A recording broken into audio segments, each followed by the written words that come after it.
عدل و انصاف کی بات آتی ہے. یہ وہ تمام باتیں ہیں جو ہم اپنے پریویس لیکچر میں جن کا حوالہ دے رہے تھے. وہ لیکچر کے اندر ہم نے باتیں کیا کی تھیں؟ یہی باتیں کی تھیں کہ یہ وہ تمام چیزیں تھیں. جیسے قائد اعظم نے کہا تھا کہ اخوت یا عدل و انصاف یہ ہماری تہذیب کا حصہ ہیں, یہ بنیادی باتیں ہیں, اور ہندوؤں کے ساتھ رہتے ہوئے ہم ان باتوں کو پہ عمل نہیں کر پائیں گے. تو یہی وجہ ہے کہ بر صغیر کے مسلمان جو ہیں وہ علیحدہ وطن حاصل کریں. آج ہم سب سے پہلے دیکھیں گے تعارف کے اندر آپ یہ ساری باتیں لکھیں گے کہ جو نظریہ پاکستان ہے اس کی تھوڑی سی ڈیفینیشن لکھ دیجئے گا. اس کے بعد آپ نظریہ پاکستان کے عناصر کے اسی طرح پوائنٹس بنا دیں گے, اور پھر ہم بات کریں گے عقائد پہ. عقائد کیا ہیں؟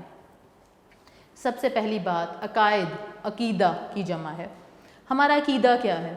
ہمارا عقیدہ یہ ہے کہ اللہ تعالیٰ اس کائنات کا خالق و مالک ہے, اور ہم اس بات پہ مکمل کامل یقین رکھتے ہیں کہ اللہ تعالیٰ ہی ان اللہ علی کل شیء قدیر ہے, کہ اللہ تعالیٰ ہی ہر چیز پر قادر ہے, وہ خالق و مالک ہے اس کائنات کا. اور ہم اس کے جو بتائے ہوئے احکامات ہیں, جو انبیاء کرام کے ذریعے اللہ تعالیٰ نے ہم تک پہنچائے احکامات, ان پر صدقے دل سے, سچے دل سے جو ہے ہم یقین رکھتے ہیں, عمل کرتے ہیں. عقیدہ کیا اندر کیا بات آتی ہے؟ سب سے پہلا جو عقیدہ ہے وہ عقیدہ توحید ہے. جیسے کہ لاسٹ لیکچر میں میں نے بات کی تھی کہ پاکستان کا مطلب کیا؟ لا الہ الا اللہ. یہ وہ نعرہ تھا جس نے بر صغیر کی جو مسلمانوں کی آواز تھی, ان کا جو مقصد تھا یا ان کی جو ڈیمانڈ تھی, وہ پوری دنیا تک پہنچائی. تو عقائد کے اندر کیا کیا چیزیں شامل ہیں؟ سب سے پہلے توحید شامل ہے. توحید کیا ہے؟ اللہ تعالیٰ کو ایک ماننا, یکتا ماننا. God is one, He is all alone. ٹھیک ہے, no one is his partner, کوئی اس کا پارٹنر نہیں ہے. سورۃ اخلاص آپ سب کو پتہ ہے, آپ سب کو آتی بھی ہوگی. اگر ہم آپ اس کو ایکسپلور کریں تو اس کے اندر عقیدہ توحید کی بڑے اچھے طریقے سے وضاحت کی گئی ہے. پھر بات آتی ہے عقیدہ رسالت کی. اللہ تعالیٰ نے 1,24,000 پیغمبر جو ہیں وہ انسانوں کی رہنمائی کے لیے زمین پہ اتارے تھے, اور ان تمام انبیاء کرام پر ایمان لانا, اللہ تعالیٰ کو ان کے پیغمبر سمجھنا, یہ ہمارا عقیدہ ہے. پھر عقیدہ آخرت ہے. عقیدہ آخرت کیا ہے؟ کہ ہم تمام مسلمانوں نے اس دنیا میں ایک وقت گزارنا ہے طے شدہ, اور اس وقت کے بعد ہم لوگوں نے کہاں جانا ہے؟ لوٹ کے اپنے رب کی طرف جانا ہے. تو ہم نے اللہ تعالیٰ کی طرف لوٹ کے جانا ہے. تو وہ روز آخرت ہے, یعنی قیامت کا دن, جس دن حساب کتاب ہونا ہے, جس دن وہ تمام اعمال جو ہم نے اس دنیا میں کیے ہیں, چاہے اچھے ہیں چاہے برے ہیں, ان تمام کا حساب دینا ہے ہم نے اللہ تعالیٰ کو. ٹھیک ہے, تو ہمارا عقیدہ ہے کہ روز آخرت ہے, آئے گا ایک دن. ٹھیک ہے. پھر ملائکہ یعنی فرشتے, اللہ تعالیٰ کے نے اپنے مختلف جو کام ہیں دنیا کے, ان کو سر انجام دینے کے لیے کچھ فرشتے جو ہیں وہ ان کاموں پہ معمور کر رکھے ہیں ان کو, اور وہ اللہ تعالیٰ کی عبادت کر رہے ہیں, اللہ تعالیٰ کی حمد و ثنا بیان کر رہے ہیں. ٹھیک ہے, اور ان پہ یقین رکھتے ہیں ہم. اور الہامی کتابوں پہ, اللہ تعالیٰ نے انبیاء کرام پر جو اس آسمانی کتابیں اتاری ہیں رہنمائی کے لیے انسانوں کی, ان کتابوں پر بھی ایمان لانا ہمارے عقائد میں شامل ہے. اب عقائد, جیسے میں نے بات کی توحید, پھر میں نے بات کی رسالت, پھر میں نے بات کی آخرت, پھر میں نے بات کی انبیاء کرام یعنی پیغمبر فرشتے, پھر میں نے بات کی جو الہامی کتابیں. ان تمام جو عقائد ہیں ان کے مجموعے کو ہم کہتے ہیں ایمان. کیا کہتے ہیں؟ ایمان کہتے ہیں. اب ایمان کیا ہے؟ یعنی عقیدہ آخرت پر سب سے پہلے عقیدہ توحید پر ایمان لانا, عقیدہ رسالت پر ایمان لانا, اللہ تعالیٰ نے جو فرشتے اتارے ہیں, جو کتابیں نازل کی ہیں, اور جو فرشتے ہیں ان تمام پر آپ کا ایمان ہونا, ان تمام پہ یقین کرنا جو ہے وہ ایمان ہے. اب عقیدہ توحید کو ایکسپلور کرتے ہیں کہ عقیدہ توحید کیا ہے. تو عقیدہ توحید سے مراد کیا ہے؟ کہ اللہ تعالیٰ ساری کائنات کا خالق و مالک ہے, اور وہ واحد اور یکتا ہے. اس کا کوئی شریک نہیں, اور نہ ہی کوئی چیز اس کے علم سے باہر ہے. Nothing is beyond his knowledge. He is all alone. No one is his partner. ٹھیک ہے, کوئی بھی اس کا ساتھی نہیں ہے, وہ اکیلا ہے. He is the creator and the master of the universe. ٹھیک ہے. اور اللہ تعالیٰ نے فرمایا قرآن مجید کے اندر یہ بات موجود ہے کہ ان اللہ علی کل شیء قدیر, بے شک اللہ ہر چیز پر قادر ہے. یعنی کوئی شے اس کی قدرت سے باہر نہیں ہے. یہ سورۃ بقرہ کی آیت نمبر 20 کے اندر اللہ تعالیٰ فرماتے ہیں، اور اللہ تعالیٰ اسی سورۃ بقرہ کی آیت نمبر 30 کے اندر فرماتے ہیں کہ میں زمین میں اپنا نائب بنانے والا ہوں، یعنی کہ ہم انسانوں کی حیثیت اللہ تعالیٰ کے نزدیک کیا ہے کہ ہم اللہ تعالیٰ کے نائب ہیں، اور اس لیے تمام مسلمانوں پر اللہ تعالیٰ کے احکامات کے اکارڈنگ عمل کرنا بہت ضروری ہے۔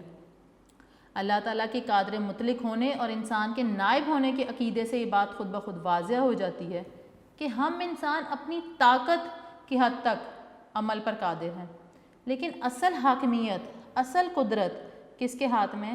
اللہ تعالیٰ کے ہاتھ میں۔ تمام اقتدار اعلیٰ کا مالک کون ہے؟ اللہ تعالیٰ۔ اور اللہ تعالیٰ جو ہے وہ جو کوئی بھی احکام انہوں نے دیے ہیں، ہم انسانوں کا فرض یہ ہے کہ ان احکامات پر عمل کریں۔ ہم انسان اپنی طاقت کے مطابق عمل کریں اور اس کا نتیجہ، اس کا فیصلہ خدا تعالیٰ کے ہاتھ میں چھوڑ دیں۔ اس کے بعد بات آتی ہے عقیدہ رسالت کی۔ تو عقیدہ رسالت کا مطلب کیا ہے؟ کہ تمام رسولوں پر ایمان لانا۔ تو دائرہ اسلام میں آنے کے لیے لازم یہ ہے کہ رسالت کو دل و جان سے تسلیم کیا جائے، اور اس بات کو صدقے دل سے اس کا اقرار کیا جائے کہ اللہ تعالیٰ نے مسلمان لوگوں کی، انسانوں کی ہدایت کے لیے انبیاء کرام بھیجے تھے، اور ان انبیاء کرام کا جو مقصد تھا، ان کا مقصد صرف انسانوں کو رہنمائی دینا تھا۔ اور ہمیں چاہیے کہ ہم کسی بھی حوالے سے، کسی بھی اعتبار سے اس بات پہ شک و شبہ نہ کریں، کسی بھی قسم کا کوئی شک دل میں نہ پالیں، ٹھیک ہے؟ اور قرآن مجید، اسوہ حسن رسول جو حضور صلی اللہ علیہ وآلہ وسلم کی تعلیمات ہیں، ان کو ہدایت کا ذریعہ مانتے ہوئے، اور حضور صلی اللہ علیہ وآلہ وسلم کو اللہ تعالیٰ کا آخری نبی مانیں، اور اس بات کا صدق دل سے اقرار کریں کہ اللہ تعالیٰ نے حضور صلی اللہ علیہ وآلہ وسلم کو آخری نبی بنا کر بھیجا تھا، اور حضور صلی اللہ علیہ وآلہ وسلم کے بعد دنیا میں کوئی اور نبی نہیں آئے گا۔ یہ عقیدہ رسالت کا لازمی جزو ہے، اور جو کوئی بھی اس بات سے انکار کرے گا وہ مسلمان نہیں ہے، ٹھیک ہے؟ تو کیا ہے ہمارے دو اہم عقیدے کہ عقیدہ رسالت پر ایمان رکھنا، یقین رکھنا، اور عقیدہ توحید پہ۔ سب سے پہلی بات عقیدہ توحید آتی ہے، اور اس کے ساتھ ہی کنیکٹیوٹی میں آ جاتا ہے عقیدہ رسالت۔ تو یہ تو ہو گئے یہاں پر عقائد کی ہماری بات ہو گئی۔ کون سے دو ہم نے عقیدے بات کر لیے؟ عقیدہ توحید اور عقیدہ رسالت۔ اب بات ہم کرتے ہیں عبادات۔ عبادات کے اندر پلرز آف اسلام یعنی ارکان اسلام کا ہم حوالہ دیں گے اور بات کریں گے۔ بنیادی طور پہ جو مذہب ہوتا ہے وہ عقائد اور عبادات کا مجموعہ ہوتا ہے، ٹھیک ہے؟ اس کے اندر کچھ عقائد ہوتے ہیں اور کچھ عبادات ہوتی ہیں مخصوص جو ہم نے کرنی ہوتی ہیں۔ عبادات کے اندر ہم بات کرتے ہیں تو توحید رسالت کی ہم نے بات کی کہ یہ پہلا رکن ہے، عقیدہ بھی ہے ہمارا، یہ پہلا اسلام کا رکن ہے، اور دوسرا رکن ہے نماز۔ اور نماز وہ عبادت ہے جس کا ذکر اللہ تعالیٰ نے قرآن مجید کے اندر بار بار کیا ہے، اور یہ کہا ہے کہ مقررہ وقت میں جو بھی وقت طے کیا گیا ہے نماز کا، اس وقت پہ، اس مقررہ ٹائم پہ، فکس ٹائم پہ آپ اپنی نمازیں ادا کریں۔ اللہ تعالیٰ نے قرآن مجید میں ارشاد فرمایا، یہ سورۃ نساء کی آیت نمبر 103 میں پڑھنے لگی ہوں، اس کا ترجمہ ہے، بے شک نماز کا مومنوں پر اوقات مقررہ میں ادا کرنا فرض ہے۔ دراصل نماز قائم کرنا دین اسلام کو قائم رکھنے کا وہ نمونہ ہے جس کا مظاہرہ ہر روز ہوتا ہے۔ ہم پر، مسلمانوں پر دن میں 5 وقت نماز پڑھنا فرض ہے، اور 5 وقت میں جب ہم اللہ تعالیٰ کے حضور سجدہ ریز ہوتے ہیں اور اللہ تعالیٰ کی پاکی بیان کرتے ہیں، حمد و ثنا بیان کرتے ہیں، تو اللہ تعالیٰ ہم سے بہت خوش ہوتے ہیں کہ میرا بندہ تو میرے آگے جھکا ہوا ہے، میرا بندہ تو میری تعریف کر رہا ہے، میری پاکی بیان کر رہا ہے۔ تو یہ اللہ تعالیٰ کی اطاعت ہے۔ ہم کسی کی اوبیڈینٹ جب ہوتے ہیں تو ہم اس کی بات مانتے ہیں۔ تو اللہ تعالیٰ نے ہمیں کہا ہے کہ نماز ادا کرو، اور قرآن مجید میں بار بار حکم دیا ہے، تو ہمیں اس کا حکم ماننا چاہیے۔ اور پھر ہم بات کرتے ہیں، تیسرا رکن ہمارے پاس زکوٰۃ ہے۔ زکوٰۃ جو ہے وہ مالی عبادت ہے، اور زکوٰۃ ایک ایسی عبادت ہے جس کے اندر دولت جو ہے وہ چند ہاتھوں میں اکٹھی نہیں ہوتی، بلکہ وہ پورے معاشرے میں گردش کرتی رہتی ہے۔ چند ہاتھوں میں اگر دولت اکٹھی ہو جائے گی تو پھر تو وہ لوگ امیر ہوں گے تو غریبوں کا خیال نہیں رکھیں گے۔ تو اسلام نے کیا اصول بنا دیا؟ زکوٰۃ۔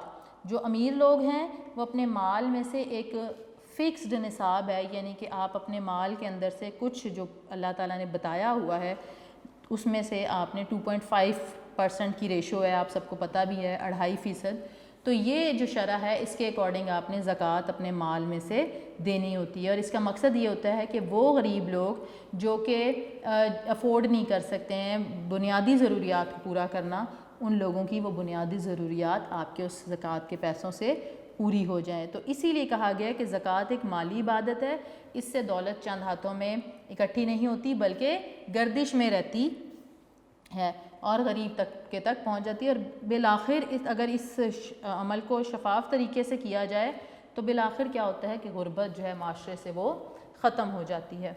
پھر بات آتی ہے ہمارے پاس چوتھا رکن آتا ہے روزہ۔ روزہ جو ہے وہ ایک بدنی عبادت ہے، اور روزہ جو ہے وہ بھی بہت ہی بڑا اظہار ہے ایک طرح کا اللہ تعالیٰ کی اطاعت کا، اور اللہ تعالیٰ کی اور بندے کے درمیان جو ایک قربت ہے، ایک کنیکٹیوٹی ہے، وہ روزے سے ظاہر ہوتی ہے۔ اب آپ سب بچے ماشاءاللہ سے روزہ رکھتے ہیں، 9th کلاس ہے، بڑے ہو گئے ہیں، روزہ رکھنا چاہیے، آپ سب پہ فرض بھی ہے۔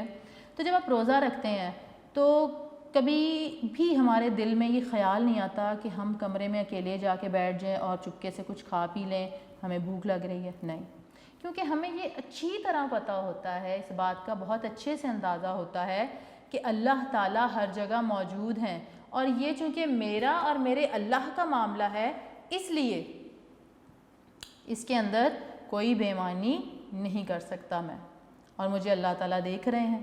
تو ہم کیا کرتے ہیں؟ اپنی بھوک پیاس کو برداشت کرتے ہیں، صرف کس لیے؟ جسٹ ٹو پلیز اللہ تعالیٰ کے اچھے بندے بننے کا ثبوت دیتے ہیں، ہونے کا ثبوت دیتے ہیں کہ ہم اللہ کے اچھے بندے ہیں، کیونکہ ہم اس کا کہنا مان رہے ہیں، ٹھیک ہے؟ اور اللہ تعالیٰ نے فرمایا بھی ہے کہ روزہ جو ہے اس کا اجر میں ہی دوں گا۔ اس کے بعد ہمارے پاس آخری جو رکن ہے وہ آ جاتا ہے حج۔ حج جو ہے وہ صاحب استطاعت، یعنی وہ پیپل ہو کین افورڈ، جن کے پاس اتنا پیسہ ہے، آج کل کے زمانے کے حوالے سے بات کروں گی، وہ افورڈ کر سکتے ہیں، تو زندگی میں ایک دفعہ حج جو ہے وہ ضرور کریں۔ اور جب حج کے موقع پہ دنیا بھر کے مسلمان، ٹھیک ہے، وہ ایک ہی صف میں کھڑے ہو جاتے ہیں اور وہاں جا کر ایک زبان ہو کے وہ پکارتے ہیں لبیک اللہم لبیک، اے اللہ تیرا بندہ حاضر ہے، میں حاضر ہوں، تو وہ اس بات کا ثبوت ہے کہ مسلمانوں میں اتحاد ہے، اتنا بڑا اجتماع ہے، لیکن وہ سب کس کو پکار رہے ہیں؟ لبیک اللہم لبیک، یعنی اپنے خدا کو یاد کر رہے ہیں، اس کو پکار رہے ہیں۔ تو یہ بھائی چارے اور اتحاد کی ایسی مثال ہے جو پوری دنیا میں ہمیں نہیں ملتی۔ اب یہاں تو آپ کو یہاں تک تو سمجھ آ گیا ہوگا کہ اسلام کے اندر جو عقائد ہیں وہ کیا ہیں، اور عبادات یعنی ارکان اسلام کیا ہیں، آپ نے ان کو سمجھ لیا ہوگا۔ اب بات کرتے ہیں ہم رول آف لاء کی۔ رول آف لاء کا مطلب ہوتا ہے قانون کی حکمرانی، یعنی قانون کا بالا تر ہونا۔ کسی بھی جگہ پہ، کسی بھی سوسائٹی کے اندر قانون موجود ہونا ضروری ہے، کیونکہ قوانین جو ہیں وہ انسان کی زندگی میں نظم و ضبط پیدا کرتے ہیں، اور اگر نظم و ضبط نہیں ہو تو انسان کی جو زندگی ہے یا کسی بھی معاشرے کے اندر اس کا جو بقا ہے لوگوں کا، مشکل ہو جاتا ہے، ٹھیک ہے؟ تو قرآن کی جو قانون کی حکمرانی ہے وہ اسلام کے نظام کی اہم خوبی ہے، اور قرآن مجید میں ہی ہمیں ایسے ایسے قوانین بتائے گئے ہیں جن پہ عمل پیرا ہو کے ہم اپنی زندگیوں کو بہت اچھے طریقے سے گزار سکتے ہیں۔ ہمیں یہ بتایا گیا ہے ہمارے مذہب میں، کیا تصور دیا ہے کہ قانون کا سرچشمہ جو ہے وہ اللہ تعالیٰ ہے۔ قرآن مجید، حضور صلی اللہ علیہ وآلہ وسلم کی سنت، یہ دونوں چیزیں ہمارے لیے قانون کی حیثیت رکھتی ہیں، ہمارے لیے ایک ضابطے کی حیثیت رکھتی ہیں، اور ان دونوں سے رہنمائی حاصل کر کے انسان جو ہے وہ اپنا بھرپور کردار ادا کر سکتا ہے، اس مقصد کو حاصل کر سکتا ہے جس مقصد کے تحت اللہ تعالیٰ نے اسے دنیا میں بھیجا ہے۔ اسلام کے اندر قانون کی حکمرانی اس طرح سے ہے کہ اگر کوئی بادشاہ ہے وہ جرم کرتا ہے تو قانون کی نظر میں وہ مجرم ہے، اگر کوئی غریب غلام جرم کرتا ہے تو وہ بھی قانون کی نظر میں مجرم ہے۔ یہ نہیں اسلام کہتا کہ یہ بادشاہ ہے تو اسے چھوڑ دو، یہ غلام ہے تو اسے پکڑ لو، نہیں، اسلام کہتا ہے کہ قانون کی نظر میں غلام اور بادشاہ ایک ہی ہیں، ٹھیک ہے؟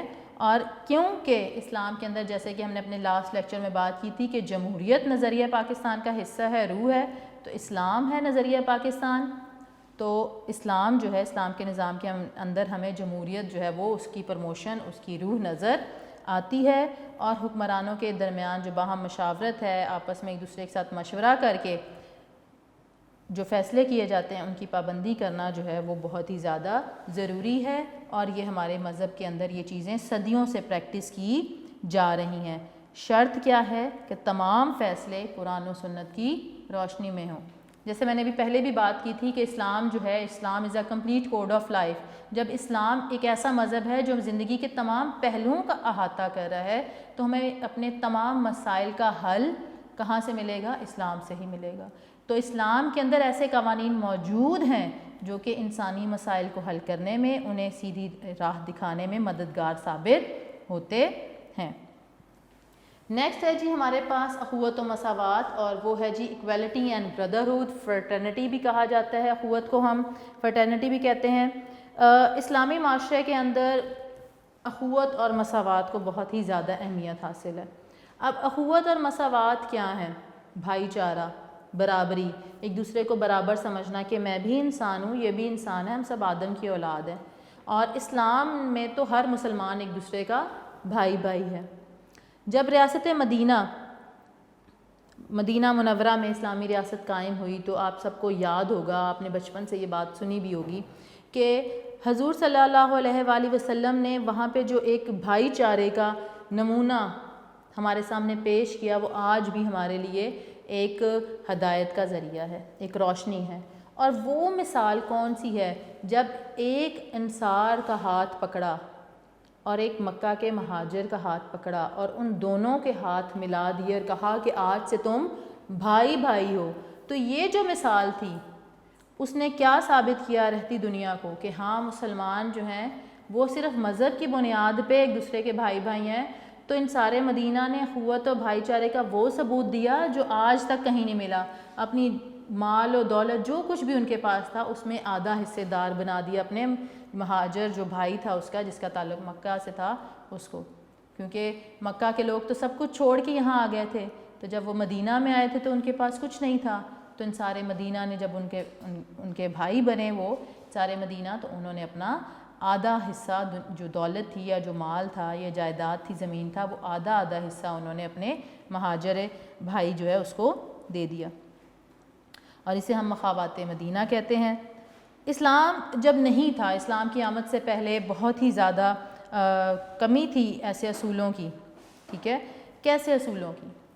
مساوات کے اصولوں کی، کیونکہ اس زمانے کے اندر برابری کا درجہ نہیں تھا۔ جو ذرا طاقتور تھا وہ بڑا تھا، اس کو کوئی کچھ نہیں کہہ سکتا تھا، وہ جو چاہے کرے، وہ کسی کو قتل کر دے، کسی کو مار دے، کسی کے ساتھ برا سلوک کرے، کسی کو غلام بنا لے، کسی کی کوئی چیز لوٹ لے یا کسی کی کوئی چیز ہتھیا لے، ضبط کر لے، قبضہ کر لے، اسے کوئی کچھ نہیں کہتا تھا۔ لیکن اسلام کے آنے سے کیا ہوا کہ آپس میں جو اخوت تھی، جو محبت تھی، وہ جذبے پیدا ہوئے، کیونکہ پہلے جو لوگ تھے وہ ایک دوسرے کی جان کے دشمن تھے، لیکن حضور صلی اللہ علیہ وآلہ وسلم نے ان کو ایک نئی روشنی دی۔ وہ نئی روشنی کیا تھی؟ حقوق العباد کی۔ حقوق العباد کیا ہیں؟ حقوق العباد ہے بندوں کے حقوق۔ تو اللہ تعالیٰ نے حضور صلی اللہ علیہ وآلہ وسلم کو یہ باتیں سکھائیں اور حضور صلی اللہ علیہ وآلہ وسلم نے ہم تک پہنچائیں۔ اسلام سے پہلے جب اسلام کی تبلیغ نہیں بھی ہوئی تھی تو بھی مکہ کے جو کافر تھے یا وہاں کے اس وقت کے لوگ تھے، وہ حضور صلی اللہ علیہ وآلہ وسلم کو صادق اور امین کہتے تھے۔ تو یہی وہ خوبیاں تھیں جس کی وجہ سے اتنی جلدی اسلام جو ہے وہ قبول کیا لوگوں نے۔ حضور صلی اللہ علیہ وآلہ وسلم نے حقوق العباد پر زور دیتے ہوئے فرمایا کہ آپ یتیموں سے اچھا سلوک کریں، بیواؤں سے اچھا سلوک کریں، بے کسوں سے اچھا سلوک کریں، ٹھیک ہے، اور ناداروں پر شفقت کرنے کی تلقین کی۔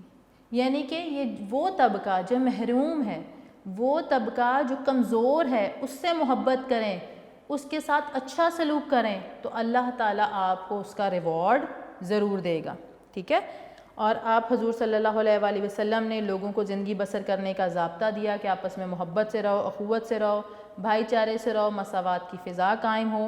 اور پھر حضور صلی اللہ علیہ وآلہ وسلم نے زکوٰۃ کا نظام متعارف کروایا، ٹھیک ہے، خیرات کے نظام کو جو اصول ہیں وہ وضع کیے۔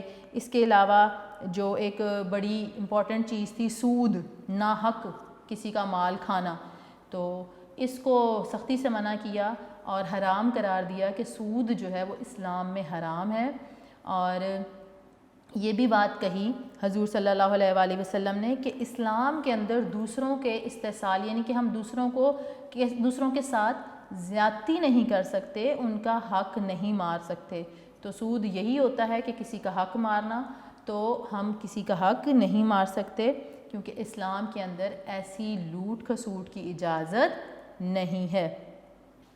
پھر اخوت جب ہمیں اس بات کا درس دیتی ہے کہ ہم آپس میں محبت کے ساتھ رہیں، بھائی چارے کے ساتھ رہیں، ہم کسی کے حقوق نہ چھینیں، کسی کمزور کے اوپر ظلم نہ کریں، اور حضور صلی اللہ علیہ وآلہ وسلم نے بڑے خوبصورت انداز میں اخوت کو بیان کرتے ہوئے کہا کہ تمام مسلمان جو ہیں وہ ایک دوسرے کے بھائی ہیں، یعنی کہ ایک مسلمان دوسرے مسلمان کا بھائی ہے، وہ اس کے ساتھ دھوکہ نہیں کرتا، وہ اس کے ساتھ خیانت نہیں کرتا، وہ اس کی غیبت نہیں کرتا۔ غیبت کا مطلب یہ ہے کہ چغلی نہیں کرتا، بیک بائٹنگ نہیں کرتا، اس کے خلاف باتیں نہیں کرتا اس کی پیٹھ پیچھے۔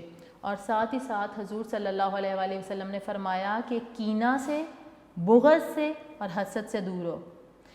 کینہ کیا ہے کہ دل میں آپ دل میں کسی کے لیے آپ نفرتیں پیدا کرتے رہتے ہو، ٹھیک ہے، اور بظاہر آپ اچھے بنے رہتے ہو، تو یہ منافقت ہے، اور اسلام کے اندر ایسی چیزوں کی کوئی گنجائش نہیں ہے۔ اس لیے تمام مسلمانوں کو چاہیے کہ وہ آپس میں اتفاق سے رہیں، متحد رہیں، ایک دوسرے کی مدد کریں۔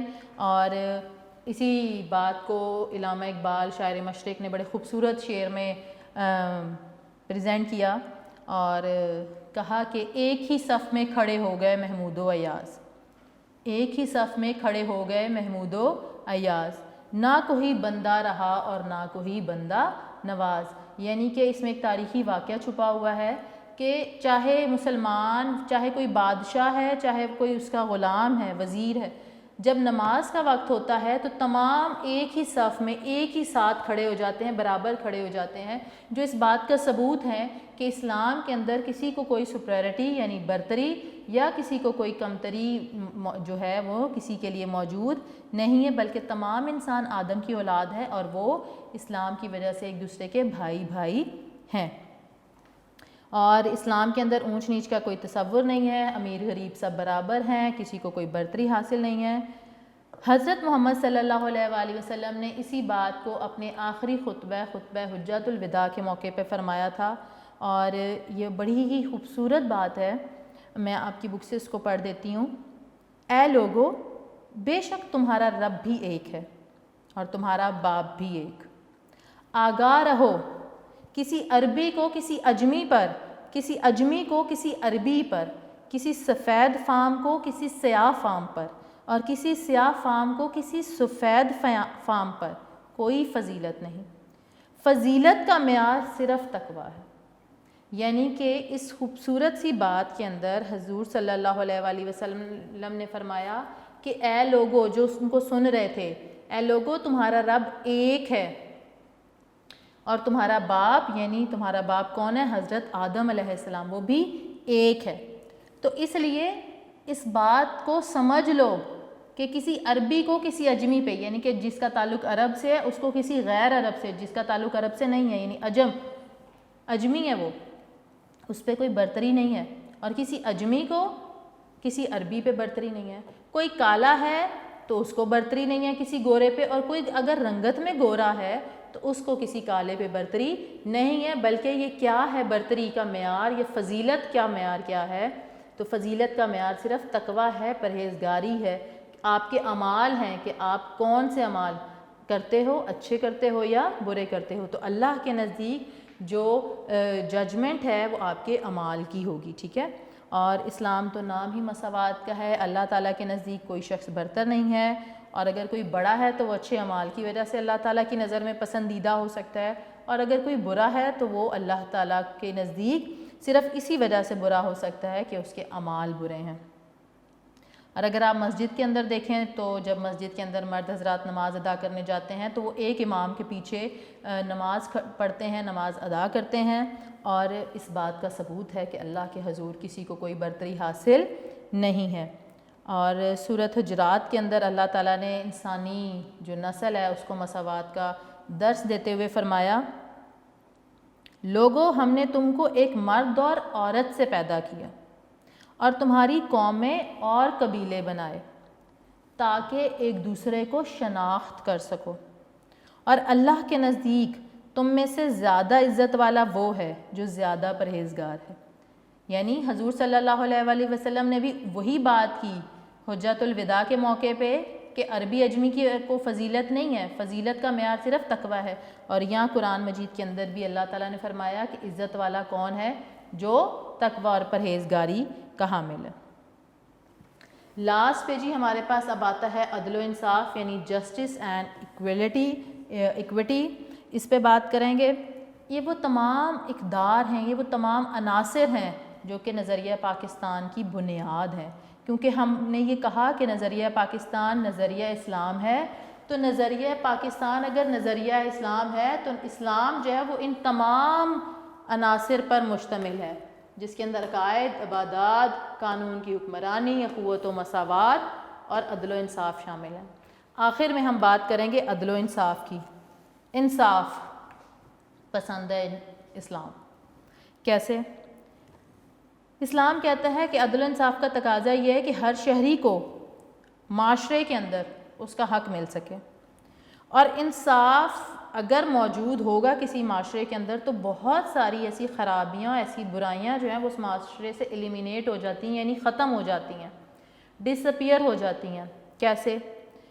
کہ اگر آپ اپنے ملک کے لوگوں کو، اپنے معاشرے کے لوگوں کو انصاف دیتے ہیں، اور انصاف کیسے دیں گے؟ جب آپ انہیں برابر سمجھیں گے، برابر کے حقوق دیں گے۔ جب آپ ہر کسی کو اس کے حقوق دے دیں گے تو ڈیفینیٹ بات یہ ہے کہ معاشرے کے اندر کوئی بھی ایسا شخص نہیں ہوگا جو انصاف کا متلاشی ہو، کیونکہ اسے تو اس کے حقوق مل رہے ہیں۔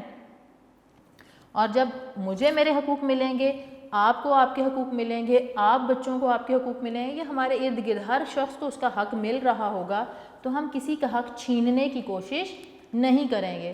ہمارے اندر وہ جو چھینا چپٹی والی ہے کہ اس کی چیز لے لوں، اس کی، وہ نہیں، کیونکہ ہمیں ہمارا حصہ مل رہا ہوگا۔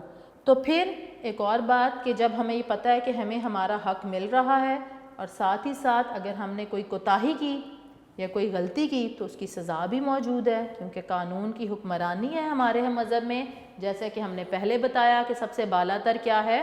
قانون، ضابطہ، ٹھیک ہے؟ تو یہاں پہ پھر کوئی بے ایمانی نہیں ہوگی۔ اور اسلام کی آمد سے پہلے یہ تھا کہ جو کمزور تھے ان کو سزا دے دی جاتی تھی، اور جو طاقتور تھے ان کو کھلا چھوڑ دیا جاتا تھا۔ تو یہ چیزیں جو تھیں، ان تمام برائیوں کا، ان تمام خرابیوں کا خاتمہ کیا اسلام نے آ کے، اور اسلام نے کس کا بول بالا کیا؟ عدل و انصاف کا، اور عدل و انصاف مہیا کیا، اور یہی وہ خوبی تھی جس کی وجہ سے اسلام جو ہے وہ دور دور تک پھیلا، اور آج اسلام جو ہے وہ اپنا اس کا جو جادو ہے وہ سر چڑھ کے بول رہا ہے، اور غیر مسلم جو لوگ تھے انہوں نے بھی اسلام کے اندر سے یہ ویلیوز لیں اور انہوں نے اپنے معاشرے کے اندر بہتری لانے کے لیے کوشش کی۔ اور عدل و انصاف کی ضرورت جو ہے وہ ہمیں زندگی کے ہر شعبے میں ہے، چاہے ہمارا عدالتی نظام ہو، چاہے ہمارا معاشرتی نظام ہو، اور اس کے لیے ہمیں ضروری کیا ہے کہ ہم انصاف کو فروغ دیں۔ انصاف کو فروغ دینے کا مطلب یہ ہے کہ ہم ہر انسان کو، ہر شہری کو برابر کا درجہ دیں، اس کے لیے بنیادی حقوق جو ہیں حکومت وہ مہیا کرے، اور اگر ہر شخص کو اس کے بنیادی حقوق مل رہے ہوں گے اور اس کو اس کا حصہ مل رہا ہوگا تو ڈیفینیٹ بات یہ ہے کہ وہ کسی بھی طرح کی کوئی کوتاہی نہیں کرے گا، کسی بھی طرح کا کوئی جرم نہیں کرے گا۔ اور ہاں، اگر کوئی اس طرح کی حرکت کرتا ہے اور لالچ میں آتا ہے تو اس کے لیے سزا جو ہے، قانون جو ہے وہ موجود ہے، تو اس کا مطلب یہ ہے کہ یہاں انصاف ہے۔ اور انصاف اسی صورت میں دیا جا سکتا ہے جب آپ کی عدالتیں، یعنی کہ آپ کا جو عدالتی نظام ہے، انصاف دینے والا نظام ہے، وہ آزاد ہو، اس کے لیے آزاد ہونا ضروری ہے۔ یعنی کہ عدالتوں میں جو جج ہیں جنہوں نے انصاف دینا ہے، جو منصف ہے جس نے انصاف کرنا ہے، وہ آزاد ہو، وہ بے خوف ہو، اسے کسی چیز کا کوئی لالچ نہ ہو، کوئی غرض نہ ہو، روپے پیسے کا لالچ نہ ہو، کسی کا خوف نہ ہو، تو وہ انصاف جو ہے وہ آپ کو دے سکتا ہے. اور عدالتوں کو آزاد رکھنا, آزاد کرنا, ان کو اس قابل بنانا, ان کو اتنی انڈیپینڈنس دینا کہ وہ اچھے طریقے سے انصاف کے تقاضوں کو پورا کرتے ہوئے فیصلے کر سکیں اور لوگوں کو ان کے حق دے سکیں. تو یہ چیزیں جو ہیں یہ ہونا بہت ضروری ہے. یعنی کہ آپ اگر ایک معاشرے کے اندر انصاف لانا چاہتے ہیں تو آپ کو کیا کرنا ہوگا, اپنے عدالتی نظام کو آزاد کرنا ہوگا. جو عدلیہ کی آزادی ہے وہ بہت ضروری ہے. ججوں کا بے خوف ہو کے کسی لالچ یا دباؤ میں آ کے فیصلہ کرنا بہت ہی زیادہ ضروری ہے. اور اگر ہم بات کریں تو حضور صلی اللہ علیہ وآلہ وسلم کا فرمان ہے کہ جو قومیں عدل و انصاف کو ترک کر دیتی ہیں تباہی اور بربادی اس کا مقدر بن جاتی ہے. کیونکہ مظلوم آ جاتے ہیں نا, آپ جو ظالم ہے اس کو سزا نہیں دے رہے اور مظلوم جو ہے اس کی آہ بھی لگ جاتی ہے. ٹھیک ہے, اور مظلوم کی جو آہ ہے وہ عرش سے جاتی ہے اور عرش تک جاتی ہے اور عرش تک کو ہلا دیتی ہے, اور پھر اللہ تعالیٰ کے غضب سے ہمیں کوئی نہیں بچا سکتا. تو اس لیے انصاف کے تقاضوں کو پورا کرتے ہوئے فیصلے کرنا یہ عدالتی نظام کے اندر بہت ہی زیادہ امپورٹنٹ بات ہے. حضور صلی اللہ علیہ وآلہ وسلم نے عدل و انصاف کے حوالے سے بہت ہی ایسی مثالیں پیش کی ہیں, ہم تک پہنچائی ہیں, جو کہ آج بھی ہمارے لیے روشنی ہیں. ایک دفعہ قبیلہ تھا بنو مخزوم, ان کی عورت نے ایک چوری کی تھی. تو اس عورت نے چوری کی تو آپ کو پتہ ہے کہ اسلام کے اندر چوری کی سزا جو ہے وہ ہاتھ کاٹ دینا ہے.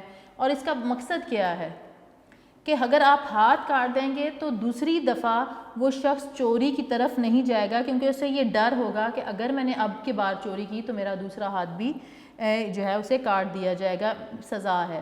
تو اور اس بات کو دیکھ کے بہت سارے ایسے لوگ جو چوری کرنے کا ارادہ اگر رکھتے بھی ہوں گے تو وہ کسی اور کے انجام کو دیکھ کر عبرت پکڑیں گے اور وہ ایسا جرم نہیں کریں گے, تو معاشرے سے آٹومیٹیکلی چوری جیسی برائی جو ہے وہ ختم ہو جائے گی. تو اس عورت نے چوری کی تھی اس قبیلے کی, قبیلہ ذرا تھوڑا طاقتور تھا, پیسے والا تھا. تو کسی نے نا آ کے حضور صلی اللہ علیہ وآلہ وسلم سے سفارش کی کہ جی یہ جو خاتون ہیں ان کا تعلق فلاں قبیلے سے ہے, تو ان کی سزا میں رعایت برتی جائے. تو حضور صلی اللہ علیہ وآلہ وسلم نے فرمایا کہ تم سے پہلے قومیں اسی لیے تباہ ہوئیں کہ ان میں جب کوئی بڑا جرم کرتا تو اسے سزا نہیں دی جاتی, اور اگر کوئی چھوٹا جرم کیا کرتا تو اس پہ حد لاگو کر دی جاتی. یعنی کہ کوئی بڑا جرم کرتا تو سزا نہیں دی جاتی تھی, اور چھوٹا کرتا تھا تو اسے سزا دے دیتے تھے. خدا کی قسم اگر فاطمہ بنت محمد صلی اللہ علیہ وآلہ وسلم بھی چوری کرتی تو میں اس کا بھی ہاتھ کاٹ دیتا. یہ بہت ہی تاریخی جملہ ہے, بہت ہی اہمیت کا حامل, کہ حضور صلی اللہ علیہ وآلہ وسلم نے کہا کہ اگر خدا کی قسم اٹھاتے ہوئے کہا کہ اگر میری بیٹی بھی یہ چوری کرتی تو اس کی سزا بھی ہاتھ کاٹنا ہی ہوتی. تو اس سے ہمیں ثابت ہوتا ہے کہ اسلام کے اندر عدل و انصاف جو ہے اس کی کتنی اہمیت ہے اور اس پر کتنا ہی زیادہ زور دیا گیا ہے تاکہ معاشرے کے اندر امن قائم رہے.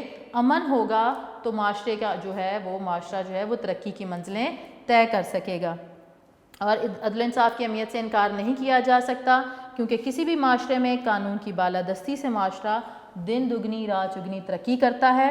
اور یہی وہ بنیادی عناصر ہیں جن کو ہولڈ کر کے, جن کو تھام کے ایک اسلامی معاشرہ جو ہے وہ بہتر طریقے سے اپنی انفرادی اور اجتماعی زندگیوں کو گزار سکتا ہے. یہاں پہ بیٹا آپ کا لیکچر کا آج اختتام ہوتا ہے. میں امید کرتی ہوں کہ آپ کو آج کا لیکچر بہت اچھے سے سمجھ آیا ہوگا. اس لیکچر میں جو چیزیں ہیں اس کے حوالے سے تھوڑا بتا دوں آپ کو کہ یہ ایک لانگ کوسچن ہے جو کہ ہم نے سولو کیا ہے, آج پڑھا ہے, اور یہ آپ کے بک کا جو پیج نمبر ہے 7 پیج نمبر ہے اس کے اوپر ہے 7 سے 10 تک, اس کو ہم نے پڑھا ہے. آپ کو میں نے لیکچر نمبر 2 کے اندر اسائنمنٹ دی تھی کہ آپ نے کچھ شارٹ کوسچنز یاد کرنے ہیں اور کچھ MCQs یاد کرنے ہیں, اور ایک لانگ کوسچن تھا اس کے حوالے سے بات کی تھی کہ وہ یاد کرنا ہے. بیٹا اب آپ نے اپنے نوٹس کھولنے ہیں, یونیک نوٹس, اور یونیک نوٹس کے اندر اس ٹاپک سے جو آج تک کے لیکچرز میں یعنی کہ لیکچر نمبر 1, 2, 3 اور 4 میں جو کچھ ہم نے پڑھ لیا ہے اس سے ریلیونٹ جتنے شارٹ اور MCQs ہیں آپ نے ان سب کو یاد کرنا ہے. ابھی میں آپ کو بتا دوں کہ جی شارٹ کوسچن نمبر 12 سے لے کر 30 تک یہاں پہ میں لکھ رہی ہوں, آپ اس کو نوٹ کر لیجئے کہ آپ نے کیا کرنا ہے, آپ کا ہوم ٹاسک کیا ہے. اور شارٹ کوسچن نمبر ہے آپ کا جی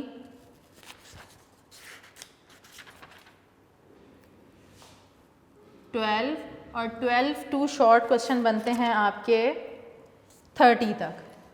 یہ شارٹ کوسچنز جو ہیں آپ نے ان کو یاد کرنا ہے, اور لانگ کوسچن ہے آپ کی بک کے اندر نظریہ پاکستان کے عناصر والا لانگ کوسچن ہے. یہ لانگ کوسچن آپ کا سیکنڈ لانگ کوسچن بنتا ہے. آپ نے اس لانگ کوسچن کو اچھی طرح سے یاد کرنا ہے. یہ جو آپ کو میں نے شارٹ کوسچن لکھ کے دیے ہیں یہ شارٹ کوسچن ایڈیشنل ہیں, یعنی کہ اضافی جو مختصر سوالات ہوتے ہیں اس میں سے ہیں, اور اس کو یاد اس لیے کرنا ہے آپ نے کہ پیپر میں کہیں سے بھی کوسچن آ سکتا ہے. اگر آپ لانگ کوسچن کو اچھی طریقے سے یاد کر لیتے ہیں تو it would be easy for you people to understand to learn these short questions, کیونکہ یہ شارٹ کوسچن اسی کانٹینٹ میں سے نکال کر بنائے گئے ہیں. اس کے بعد آپ کو میں MCQs بتا دیتی ہوں. تو MCQs جو ہیں وہ آپ کے نوٹس میں سے موجود ہیں 40. یہ جی MCQs نمبر ہے آپ کے MCQ نمبر 40, اور 40 سے یہ ہے جی 61 تک, 40 to 61. تو یہ بیٹا آپ لوگوں کا ہوم ٹاسک ہے, آپ لوگوں نے اس کو یاد کرنا ہے, اور اس کے لیے آپ کا پاس کافی ٹائم ہوتا ہے. آپ اس کو تھوڑا تھوڑا کر کے یاد کر سکتے ہیں. اگر آپ نے لانگ کوسچن اچھے طریقے سے یاد کر لیا تو آپ کے لیے MCQs اور شارٹ کوسچن یاد کرنا مشکل نہیں ہوگا. آپ کو نوٹس دکھا دوں, یہ ہیں آپ کے یونیک نوٹس, ان میں سے آپ کام یاد کریں گے اپنا. اور انگلش ورژن آپ کے لیے بس یہی ہے کہ آپ سب دعا مل کے کریں کہ آپ کی بک جو ہے وہ جلدی سے مارکیٹ میں آ جائے, انگلش ورژن اور اردو ورژن دونوں کے لیے. ابھی صرف آپ اس لیکچر سے اپنا کانسیپٹ کلیئر کر سکتے ہیں. آئی ڈو ہوپ کہ آپ کو سمجھ آئی ہوگی, اور میں دعا کرتی ہوں کہ آپ کی بکس جلدی جلدی مارکیٹ میں آ جائیں. اور اس سے بڑی امپورٹنٹ دعا یہ ہے کہ اللہ تعالیٰ ہمیں اس وبا سے جلدی نجات دے, اور ہم اپنی روزمرہ کی جو زندگی ہے اس میں دوبارہ سے آ سکیں, ہمارے اسکول جو ہیں وہ دوبارہ کھلیں, اور ہم اچھے طریقے سے دوبارہ سے اپنی تعلیم کا سرا جہاں سے ٹوٹا تھا وہیں سے جاری کر سکیں. آخر میں آپ سب کے لیے دعا کہ آپ سب اپنے گھروں میں رہیں, محفوظ رہیں, اپنے اساتذہ کو اپنی دعاؤں میں یاد رکھیں, اپنے والدین کا خیال رکھیں, ان کی خدمت کریں, اور ان کے لیے بھی دعا کریں, کیونکہ آپ کی دعائیں جو ہیں وہ ان کے حق میں بہت ہی جلدی قبول ہوں گی. اپنی ٹیچر مس نائلہ کو اجازت دیجیے. اللہ حافظ.